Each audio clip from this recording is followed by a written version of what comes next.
What's going on, YouTube? Big Bobby Builds here, and today we're going to go over some of my recent end games. The goal with this video is to hopefully help you guys learn a couple things and really to help you guys get a better understanding of my thought process and what's going through my head during these games. Now, I'm not perfect and I do make mistakes, but we do win a lot and I am consistently a diamond player.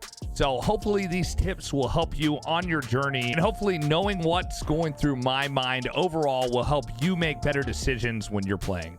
Now, before we get into this, I would like to point out that I am not an IGL. I do not IGL any of these games. I am simply there to frag out, but nonetheless, there are times where I still have to make decisions. So we're just going to go over these games, and I'm going to let you know what's going through my head. But enough of me talking. Let's get into it. So here there are 3 squads left, obviously including us. I know there's a solo Valk and the other team, and I think it's just a lifeline and a caustic. So I moved down here. I'm looking for an angle. Obviously I have the Kraber, so I try to find this caustic and I ended up hitting him, which is fantastic, right? Big damage. But I'm just trying to get close, right? I'm looking for another shot. That pole ends up blocking that shot, which was just crazy to me. But here you're going to see Lifeline. Lifeline puts herself in a terrible position, and all I have is that rock to protect myself. Obviously, we got the knock there, but I almost got knocked myself, and sights went down. This could have been very bad. But right here, I push over to Vita because I want to be with my other teammate. Yeah, in this situation, I do not want to be caught out by myself because surprise, here's the Valk. And as you can see, she took some shots at us. I ended up coming in. I shouldn't have pushed right there without Vita.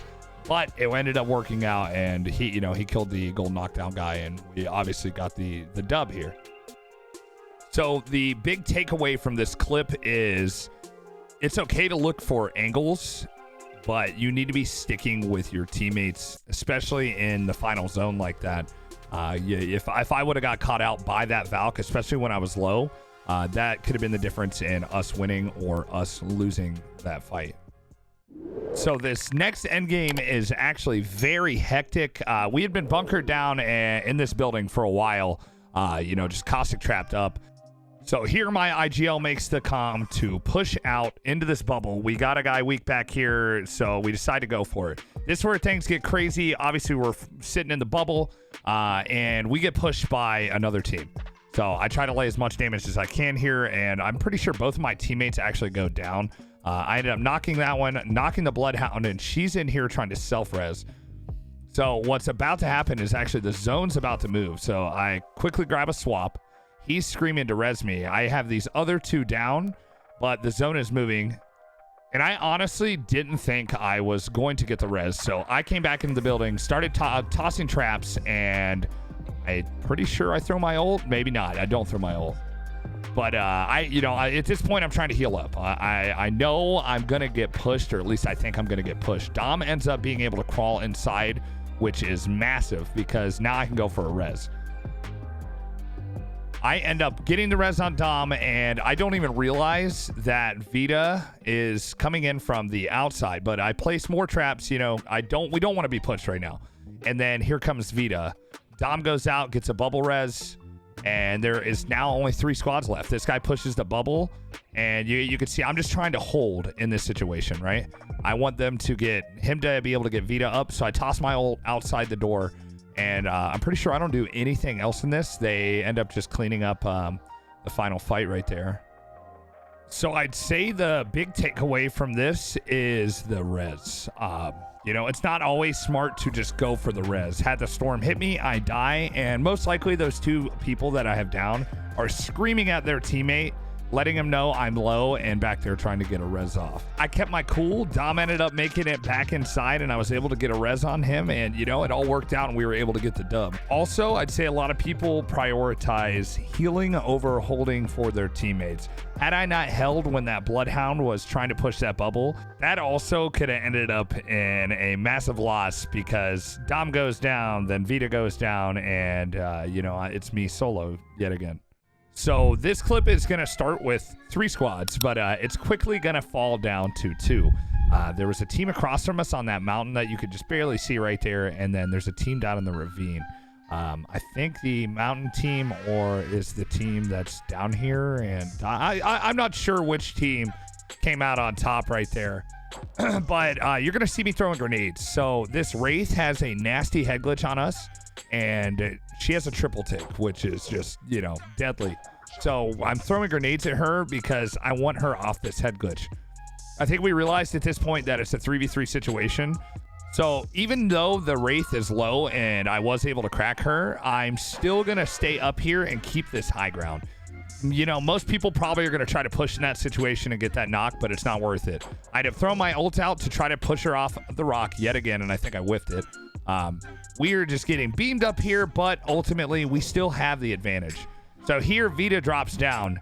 I think he ended up cracking one, and he made the call. I try to trade with this guy, and I just keep getting beamed. Vita knocked one. That's what it was. So the reason I jumped down there is to be with Vita, because if they decide to ape him, obviously I'm still on height, but I want to be in the fight with him just in case he gets LOS or pushed out of that little cubby. So you'll see here, I slide around. Vita goes down. I'm trying to get, you know, an angle. And I think there's only one left at this point, and I think it's her up on that mountain. Now she's got high ground. She has a head glitch. You'll see I swapped guns right there because my Spitfire was almost out of ammo. It didn't matter. She decided to push the bubble. Dom cleaned her up, and there you have it. Easy win. I'd say the biggest takeaway from this clip was not committing when we cracked that Wraith. It's really easy to think that you have the fight in the bag when you crack somebody like that, but had I jumped off and I get knocked, even if I knock her, I leave my teammates in a 2v2 situation. So we played it cool. We kept the high ground, and, you know, it ended up working out. Try not to overextend and not give up your position, especially when you have the best position in the game. So this last clip here is actually quite hectic. But these guys are fighting, and we decide to push over because, you know, we want to be the third party. So I noticed they're coming out of zone, and I try to toss my caustic ult, and it was a terrible, don't do that. Bad idea. So here I'm leading the pack, looking for the rest of the enemies. So I push up on this ledge, which was a mistake. I was by myself at first, but it ends up working out. I just absolutely obliterate both those guys. My team was right behind me, and, you know, they would have picked it up had I ended up going down right there. So at this point, I'm trying to get finishes on these guys. We end up finding the third, and of course, there's all three of us. So we just ape him, run around the rock, boom, and there you go. Yet another W. So I'd say the biggest takeaway from this clip was our aggressiveness. We didn't take time to heal or reset the fight.